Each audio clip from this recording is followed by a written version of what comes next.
Hello, everyone. It's Professor Schachter, and I'm going to be recording the lecture on how to write print ads. And in order to do this, I'm using Google Meet instead of VoiceThread because it allows me to screen share, which is important. I also want to be going to possibly going to different websites. But I definitely have photos of ads I'd like to share with you. And also, the other thing you should know is that this lecture is in addition to the book's information on how to write ads. I've been writing ads now for since I was in my 20s, probably earlier than that. And I would like for you to get a little context in what all this means. Copywriting is an interesting skill set. And in order to do it well, you must also be creative, but a creative with a focus on selling. And the difficulty in that is that when we write ads, we have to write them in the language of your target audience. So one day you're writing like a 5 year old, the next day you're writing like an 85-year old. You may be able to have to write for a lawyer or a doctor or whatever the product or brand is that has its own language. So your writing style has to be very flexible. You must be able to also um, compartmentalize and present facts in an interesting way. And being interesting is very hard. Um, and that's one of the things that people don't understand. No one is waiting in line to buy a product. No one is, unless that product is Apple. And even people who are very unhappy, let's say, or moderately happy, or they could be happier with the brand they use, are not looking to switch. People like to do what they keep doing. Change is hard. Just ask anyone who tries to wake up in the morning to go to the gym every morning and is not used to it. Because oftentimes taking on new brands requires different hobbies. I'm sorry, different habits, not hobbies, different habits. It also requires a more empathetic appeal to your target audience. It requires many things that a consumer may not be ready to accept. Okay. 95% of the world still uses Windows machines. And I'll tell you right now, I've been on an Apple machine since, I don't know, 1980, 78. And they're better in the sense of easier to use, more intuitive, they crash less, whatever. We've been telling people the reasons for a long time. People don't switch. People know that certain foods are bad for them. People don't switch. People still smoke. In other words, people will not always do what's best or in their best interest or even what is logical. We often look at people and say, why are you doing that? That doesn't make any sense. But they do it. So there are a lot of reasons why maybe someone should switch a brand. And in your creative briefs and in your assignment so far, you're saying, wow, I don't understand why people aren't using this. This brand has these qualities and these ingredients and so on and so forth, and people are not switching. For my throat. Why is that? And that's because we're trying to get people to move in a different direction. All right. So copywriting needs to present the facts in a way that gets people to move.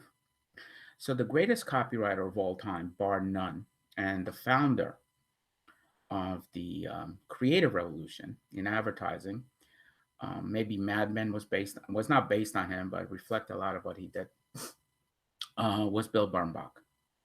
Bill Bernbach is the reason why people drive Volkswagens today. And Bill Bernbach is the reason why so many companies have done so well for so many years.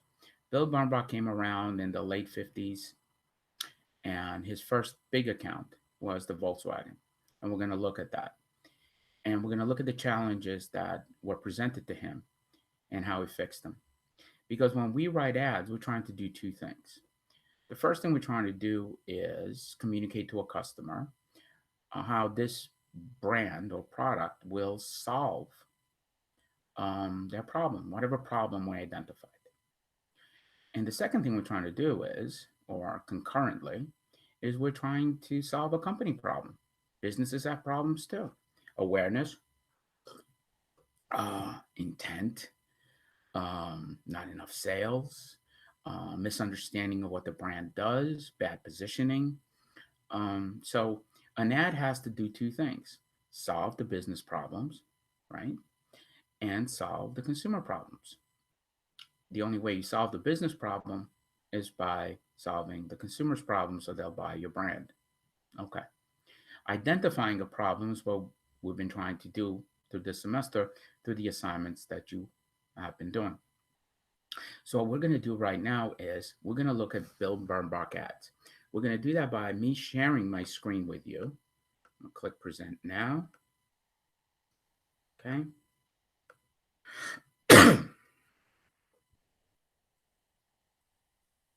Okay. So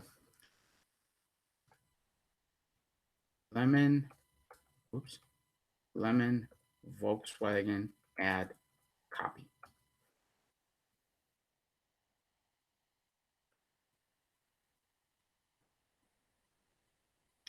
This I'm using this ad, and it's one of the most famous ads in the history of advertising. Okay, and let's set what the problem is. In the late 50s, after World War II ended, and Germany was defeated, and we all know the atrocities that Germany was reported to have committed during World War II, decided to get into manufacture and export the car, which they always manufacture Volkswagen, but to export the car to the United States. Okay. So historically speaking, there was a big problem. Okay. This is the car, the Volkswagen Beetle. It was a big problem. The first problem was positioning. It's a German car. People have had parents or fathers, grandfathers, uncles who died in the war. Second of all, Germany was considered an I don't want to say evil, but let's just say not the country you want to buy a car from. Okay.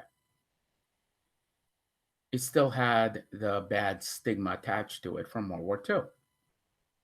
Additionally, the United States consumer had a lot of money. The United States had the only economy that was still up and running after World War II. Europe was, because of the war, bombed out. Japan was not an economy. China was non existent. I mean, if you know your history, you'll understand the situation. That's why the United States created the Marshall Plan. So Germany tries to export this car, but Americans were buying Chevys and Cadillacs, big cars with lots of fins. I'll show you a picture of one. 1950s Cadillac. These were the cars that people were buying. All right. Ford Thunderbirds like this. Sorry. See, these were big cars, convertibles. Gas was really cheap. So you have to put yourself in that mindset. There was no sustainability, there was no recycling, there was none of the stuff that is going on today. Okay. So people were happy, people were employed, they were driving big cars. Basically, it's what, if you ever watched the old show, Happy Days, that's what people were. Everyone was employed, factories were booming. There was It was the one of the best times to economically in the United States to for consumerism. So now comes Volkswagen, a little ugly considered back then, German car looking for sales in America. Now, if I'll put it to you this way, if Volkswagen didn't sell the Beetle, Honda wouldn't have been able to come onto the market in the 70s with their Hondas. A Honda CCVC, which was the first one that they came onto the market with. So Bill Bernbach is given this account and is asked to bring this car to the United States market. Okay, so we have a problem. The consumer doesn't want it, need it, or care about the price or the fuel economy. And Germany is not exactly the country you're looking to buy cars from. So you can see there's a problem. But there was an opportunity too. Even though those big Cadillacs and everything else were selling, the problem was that they were not very good quality. Okay. I think Chris Rock once commented many years ago in a stand up routine that if we can put a man on the moon, why can't a Cadillac bumper stay on? Okay. So there were a lot of issues. There was poor quality control and a lot of other things going on. So Bernbach wrote this headline, Lemon. Now, here's the interesting part about this whole lemon ad. A car that's a lemon is a bad car. It's a car that's why we have something called the lemon law. So cars that were poorly made with poor quality were called lemons. So the question then is, why would Bernbach create a headline that says lemon about the product that he's trying to sell? Why would he call that product bad quality? And that's the interesting part and why we're using this ad and why it's such a famous, one of the best ads ever written, is that we must understand that going around saying we're the best, this is the greatest product in the world, we're number one, lacks all the credibility in the world. Of course, you're going to say that. You're the advertiser. Of course, you're going to quote unquote lie about it. So then, why did he say lemon? Well, sometimes in order to prove something is of high quality, you have to get the person engaged, interested in. So, is it reverse psychology? Maybe. But the job of the headline, and this is very important, is to engage the reader and bring them into the ad, drive interest, and get them into the body copy. A headline has to be powerful, unique, meaningful.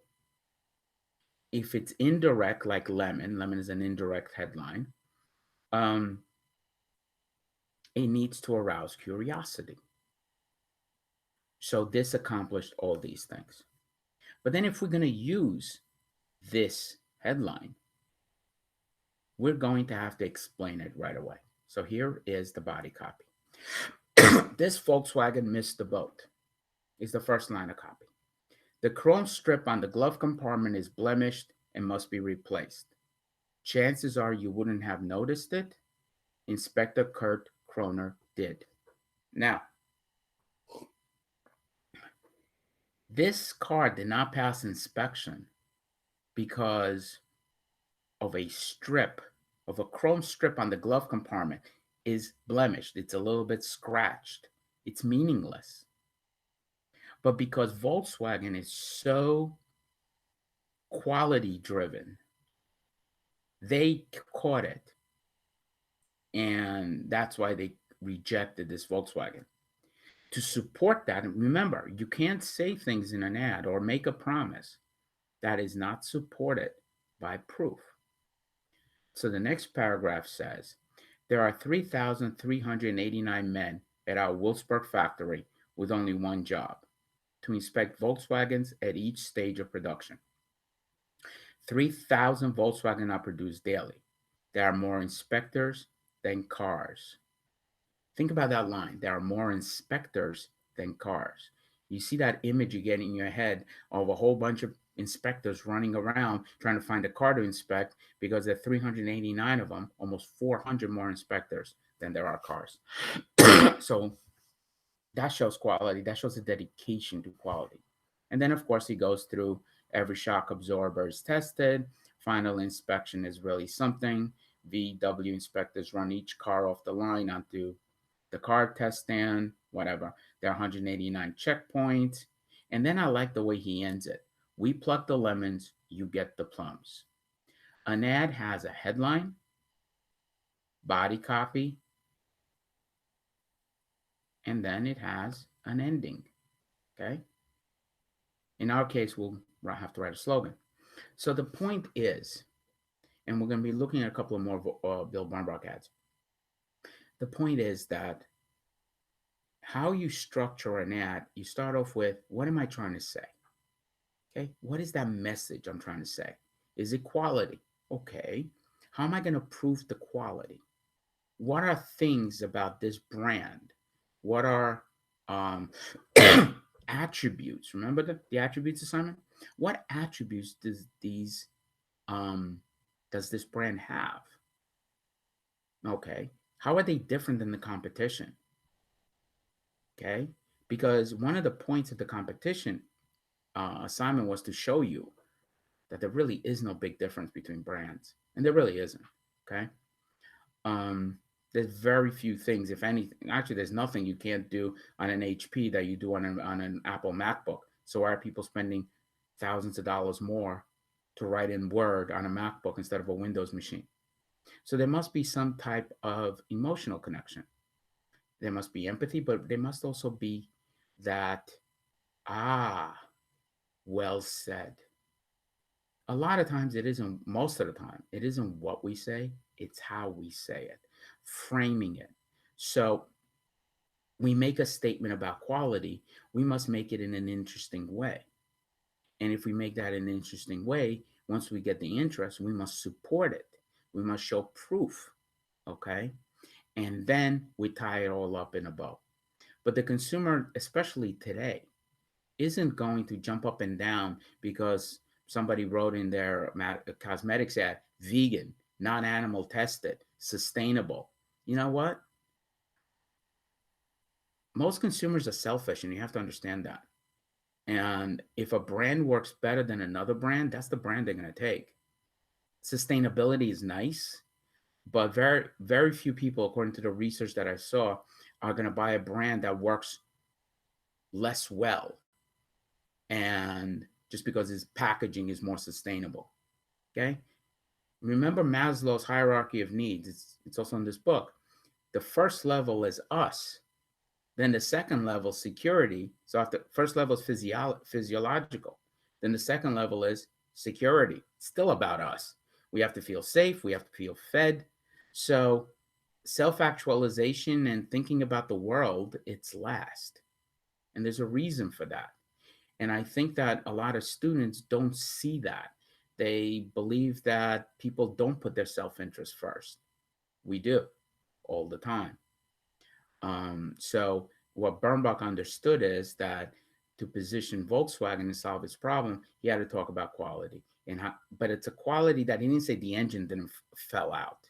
It had to be something that most people would say, really? That's the reason why a car doesn't pass inspection?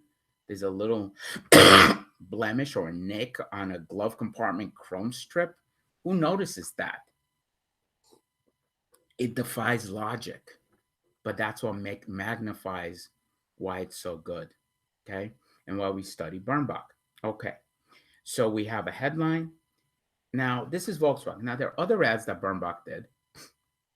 Okay. And I'm going to look at this. Now, he also, hold on a second. I want to start with this Avis ad.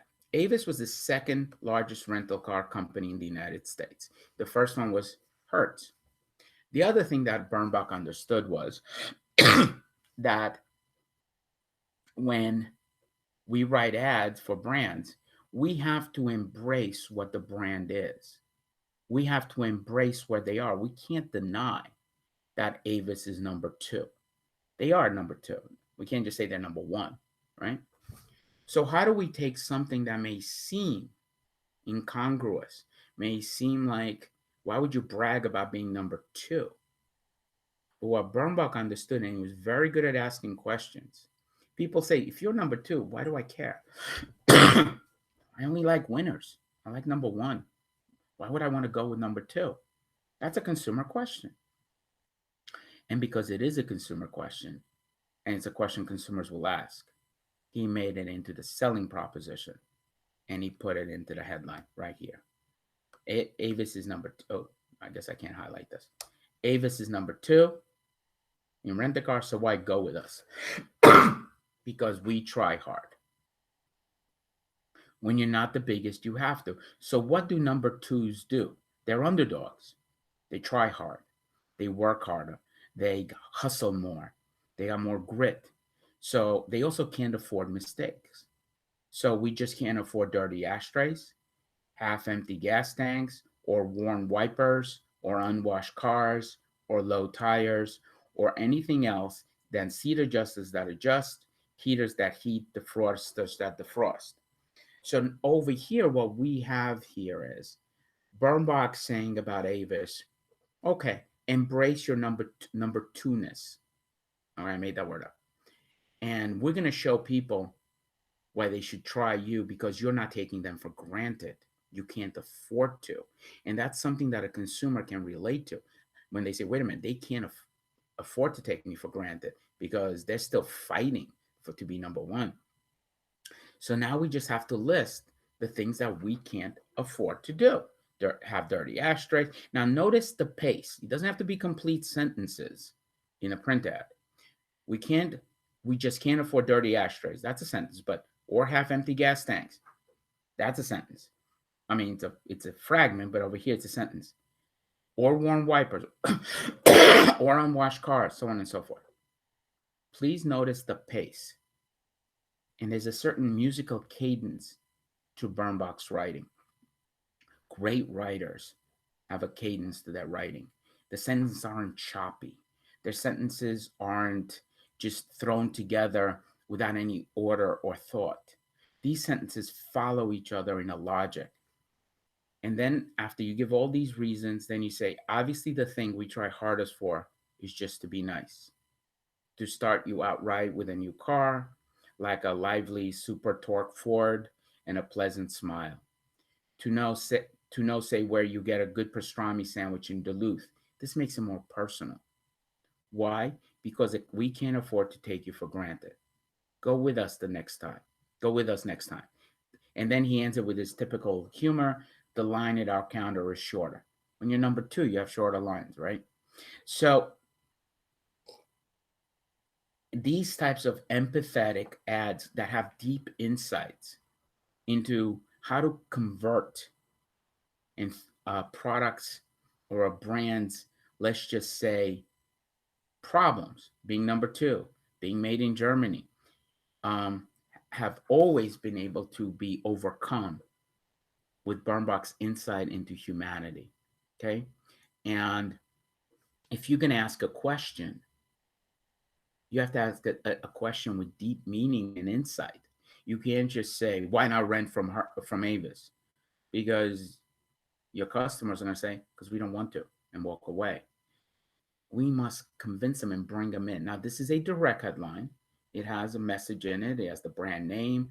It's a complete thought, right? But it's still, this question leads us straight into the body copy. And the body copy answers this question with the first sentence. The other thing you should notice is that there's a style here. And that style is the same. I don't know what I did. And that style is the same throughout the whole ad. You can't have an aggressive, let's say, headline and a non-aggressive or humorous body copy. When I ask about the tone of the ad, what I'm asking is for the consistency throughout the whole campaign.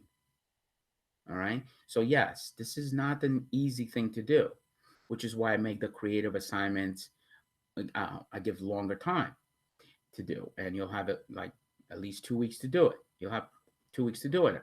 They'll be posted tomorrow. But at the same time, by the way, in an ad agency, you'll have 2 hours or 3 hours to do it if you become a copywriter. Maybe 24 hours if you're lucky. If it's social media, you'll have 10 minutes or 10 seconds to do a tweet. So this isn't what's known as not a time relaxed profession. This is a very time intensive profession. Okay, you have to be creative on demand. You have to see things on demand. So these are very good examples of linear ads which define a problem. Avis is number two. They match that problem with the consumer because consumers hate dirty cars, right? So they understand that, and they don't like to be taken for granted. That's also very important. So the other things that headlines do is, if I may, is they also position. So I mislabeled this, but that's fine. When I first started working in advertising, I worked at an agency called McCaffrey McCall, and they had the Mercedes Benz account. But here is a headline that positions a brand against another brand. In this case, BMW against Mercedes, and he takes a shot at the Mercedes owners too. Very effective. Introducing the car that has Mercedes owners thinking about trading up. So what we have here is a very simple visual, and we have a big headline, and we have the slogan, "The Ultimate Driving Machine," which I believe BMW is still using today. Um, so the innovative new BMW 535i. It is, I'm going to squint and try to read what it says. It is more aerodynamic than the Porsche 928 S4, yet it offers spacious accommodations for five adults. It is capable of 0 to 60 in a mere 7.6 seconds, yet it is technically quicker at 70 miles per hour than a typical American living. I'm sorry, more comfortable, quieter. Sorry, I can't read. Quieter at 70 miles per hour than the typical American living room. It is quite simply the latest example of BMW's advanced engineering, and you should see the effect that it's having on previously satisfied owners of luxury automobiles. Previously satisfied owners. Mercedes is mentioned here too. So this is targeting males. Ultimate Driving Machine was targeting males. It's about power, control. These are the facts that passionate car owners and drivers, like testosterone driven males, um, wanted in a BMW. Okay. And it positioned it against other luxury cars, specifically Mercedes in the headline. And right here it says, uh, has been seconded by Automobile Press. It gives you a lot of quotes. It gives people a reason to say, wow, BMW is really kicking butt. Notice the headline that says trading up means Mercedes is beneath BMW. I was working at McCaffrey when these ads were coming out, and they really kicked our butt. I have to tell you that. These ads made Mercedes Benz revamp their whole line, introduce new models. BMW took market share, a lot of market share away from Mercedes with this aggressive positioning. So headlines also position against other brands, but you have to do it in a smart, effective way. He didn't say that Mercedes owners are switching.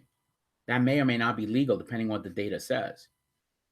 Thinking about trading up means they're considering BMW for their next car. There's nothing illegal about that.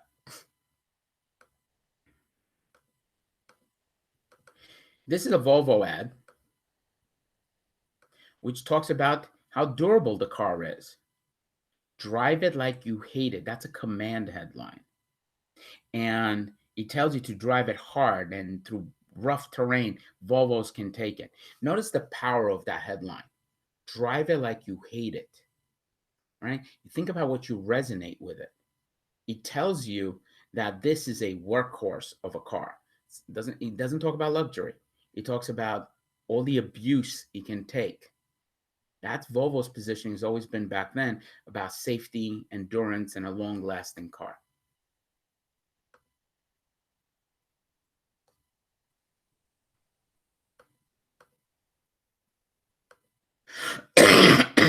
Hold on a second.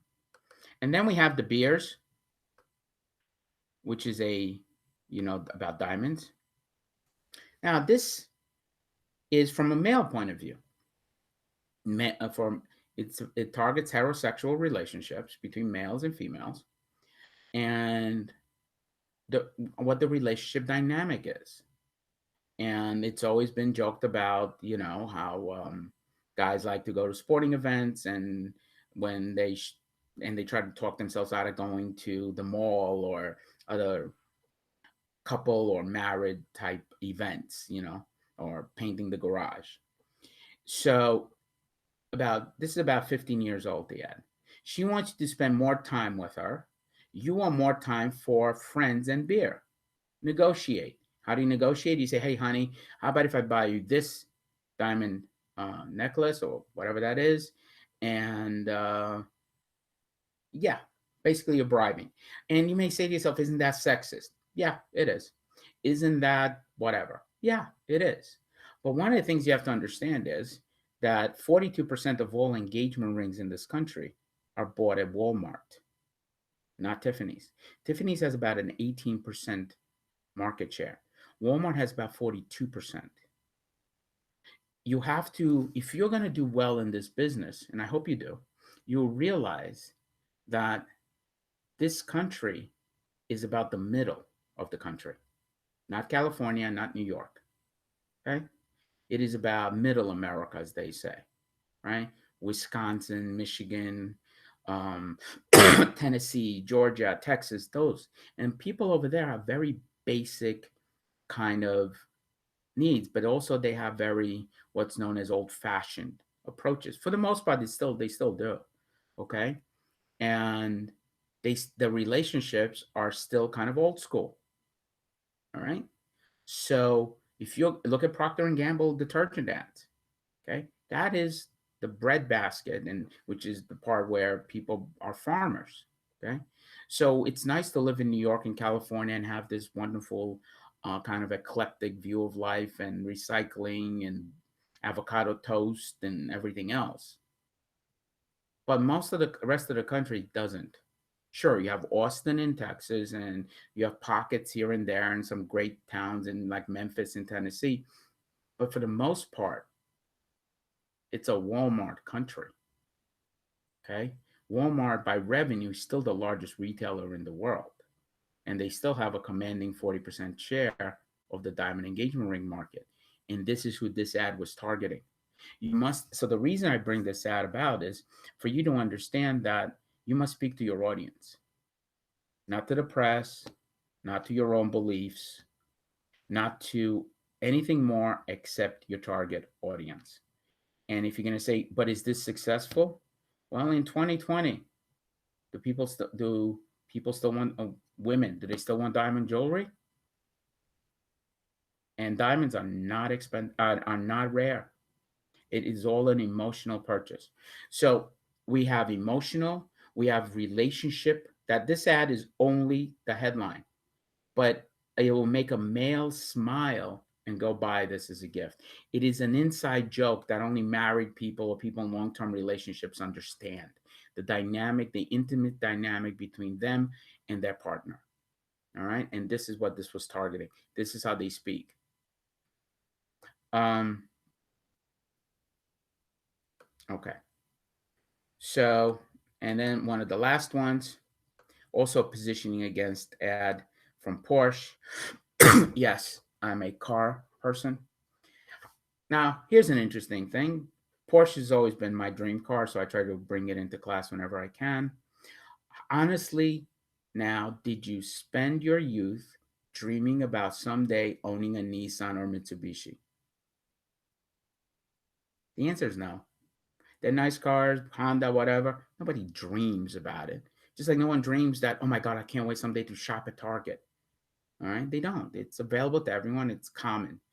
But what we dream about, or people usually dream about, is the things that are more exclusive. All right. So there's still only one car that looks, feels, and performs like a Porsche 911, a Porsche 911. This is actually what's known as the most iconic of all sports cars out there. It's the Porsche 911. And the reason I'm mentioning this is because even today, it's still the most iconic car.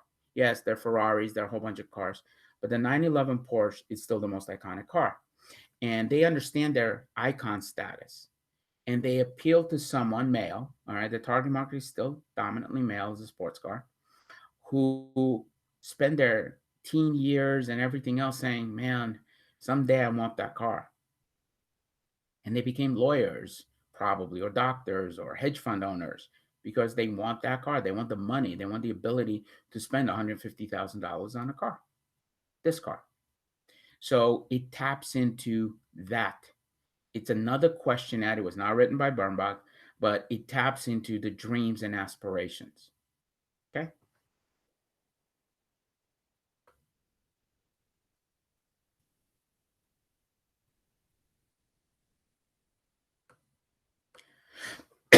All right.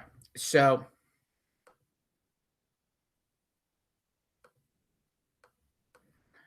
what I would like to discuss with you is the following thing. Again, I can't teach you to be creative.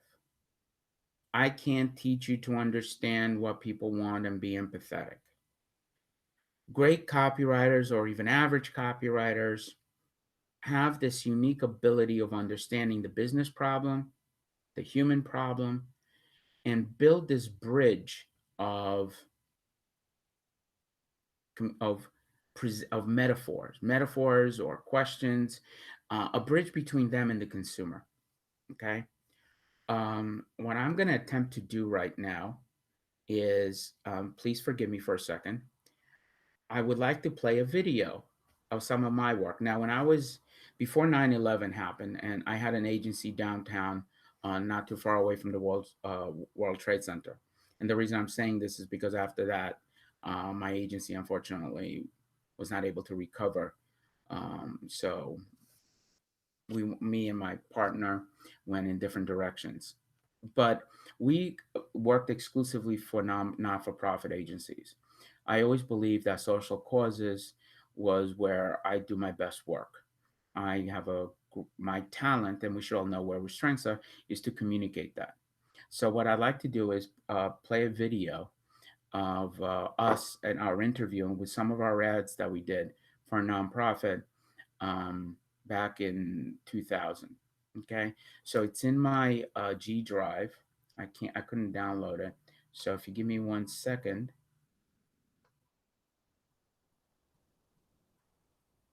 I'm looking for it in my G drive now because I think that you may want to see it.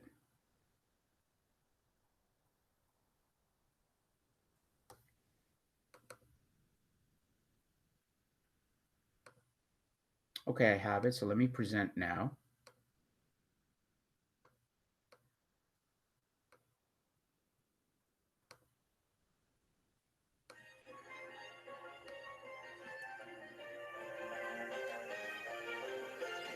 It's a dog eat dog world in the advertising universe. So entrepreneurs Ted Schachter and Geraldo Mercado set themselves apart by finding a new kind of client.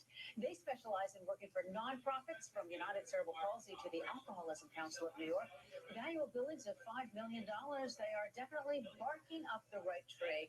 Now, Ted Schachter and Geraldo Mercado, they join me now on It's Only Money. Welcome to It's Only Money, gentlemen. Thanks for having me. We have all this morning looking at your ads. They are really something else. Let's start out. I want to take a look at one of the top ones that you do. It's a suicide ad. Now, this is great. The title there, if you can see it, it's 3 a.m. and everything sucks.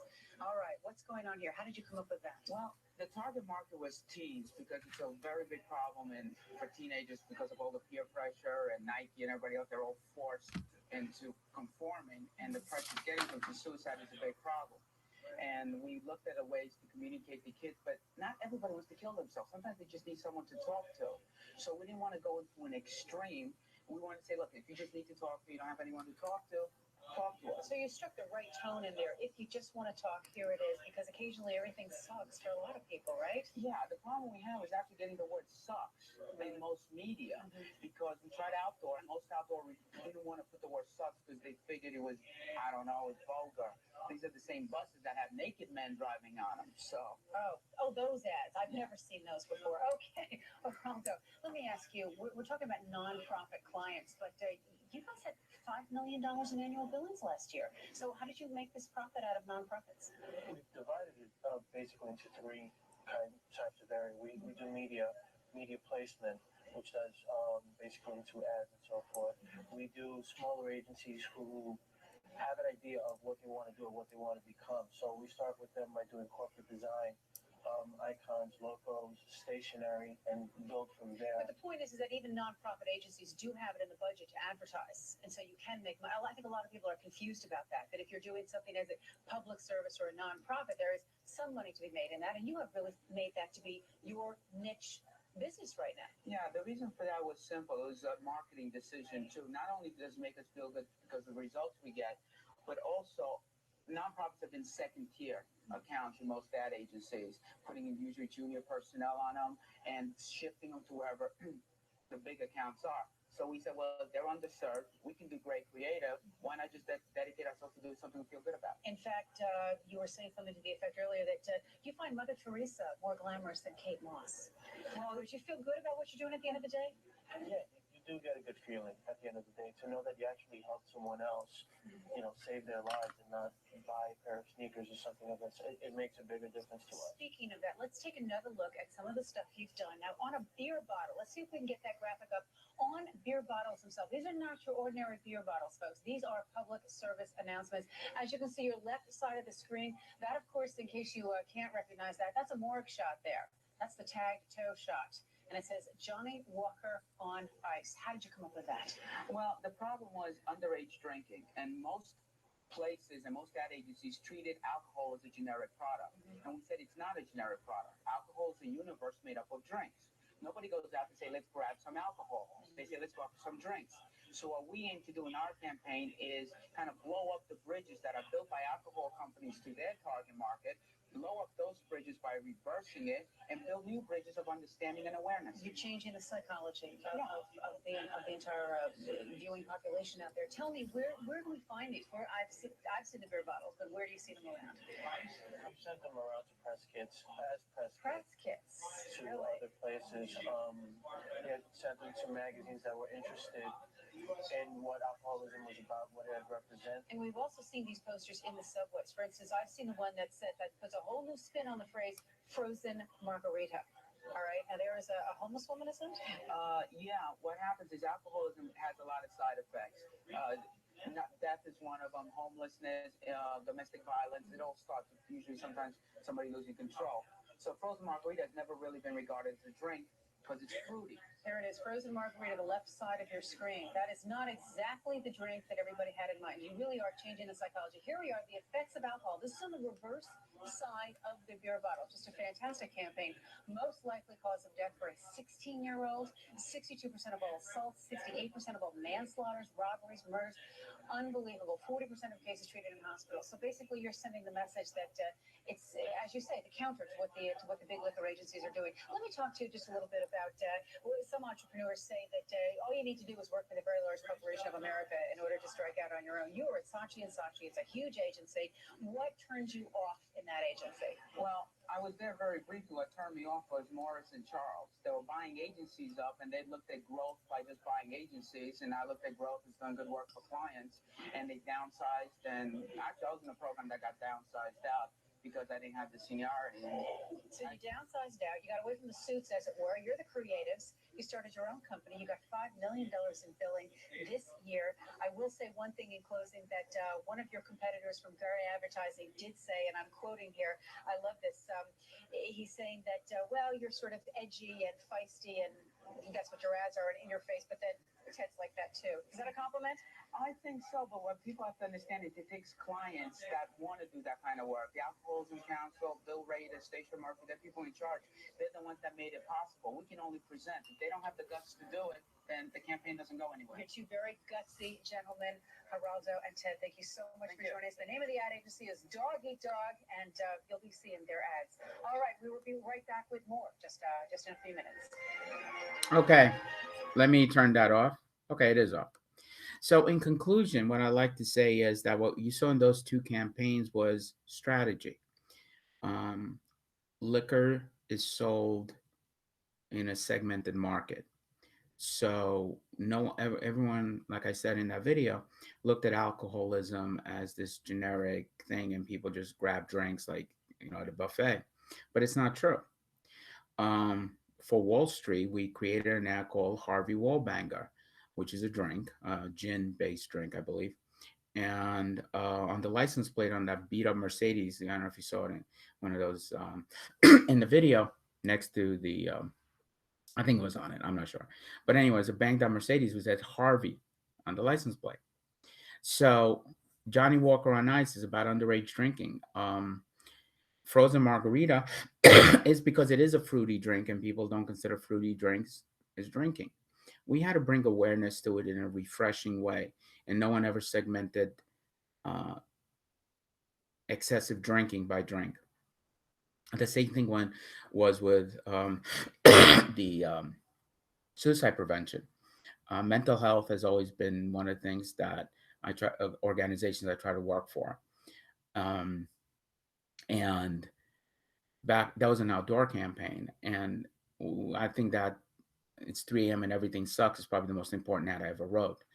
And the reason is because calls went up by 17% in one night. So it is the only ad I ever wrote that I believe actually may have saved a life or two. So advertising is very powerful if it's done correctly. It can move product, but it can change hearts and minds. It has to, by understanding what people want and touching their empathy, by connecting to them in a way that's transparent and authentic to them. I can't teach you how to write. You'll have to use that with a thesaurus if you to hopefully say, excuse me, to say, am I using the right word?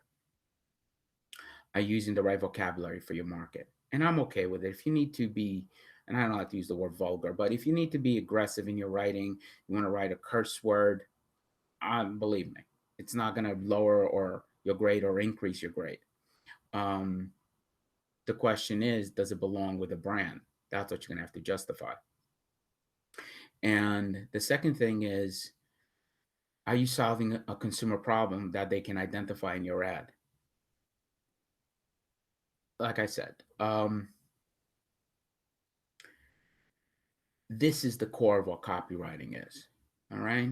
I've always had in the back of my head that would I be that when I write an ad, I'd be proud enough or confident enough to present it to Bill Bernbach in his office. I was lucky that I've worked with great creative directors. I remember my first time. Just to tell you a little bit of a side story. At McCaffrey McCall, before I got hired, um, um, they saw my portfolio, and I got rejected. I was actually told that my writing, my grammar was horrible, and unless I straighten out and become and understand how a writer should write correctly, not to come back. I had missed two commas. Those are my grammatical errors. Two commas. Um, and I buckled down and I went back and I proved myself. Um, I waited outside his office for another 2 days in a row, I believe it was, for like 6, 7 hours before he saw me again. I straightened everything out and I guaranteed I'll never make such a horrible mistake again. Now, you may be watching this and say two commas, who cares? So it brings me to my last point about being a copywriter. You have to respect language. So when you commit an error by being, let's a grammatical error, language error by being um, colloquial or using dialects or whatever, you're doing it consciously. Okay. Um, but you need to have a great command of the rules of grammar because only then can you break them. Verb, noun, agreements. Because when you read something without a comma in it, it changes the meaning of the sentence completely. I'll give you one example, which is kind of funny. It's also true, and then I'll upload the video. I went to court one day, many years ago to argue a parking ticket. I was parked in a no standing zone. And when I went up to see the judge said, "Were you parked there?" I said, "Yes." He said, "Do you okay? So you're guilty." I said, "Well, Your Honor, there's a problem. The sign was misleading. There was some dirt on it, but from where I was standing, it looked like there was a comma after the no. So I read it as no, comma, parking anytime." I got found not guilty, and the judge, I think, is still laughing. I use grammar to get out of I think it was a $95 ticket. But the point is, commas change meanings. There are court cases where Miss Comma awarded people millions of dollars in findings. Semicolons, capitalization, complete thoughts presented thoughtfully, sentences that build on each other. I can't teach that. It should have been, no, should have been done way before now. So style matters. A lot of times it's not what you say, it's how you say it. So I would like for you to put your best foot forward and really think about your consumer. Think about their problems that your brand is trying to solve. Think about the brand, what they're trying to say about themselves, not on Instagram when it's just a photo and a swipe. And think about what you wrote about the brand so far. Think about my comments on it. And then find a way to say it that's never been said before. In other words, show me something I know in a way that I've never seen it. Okay, I wish everyone luck. You'll have to write 2 ads in this class, and they will be uploaded tomorrow evening, the assignment. All right? All right. Thank you very much. And I'll be following this up with a video on how to write television commercials. That's a little bit shorter. There'll also be handouts posted up and a lot of other ways to help you guide you through this process. Have a great day.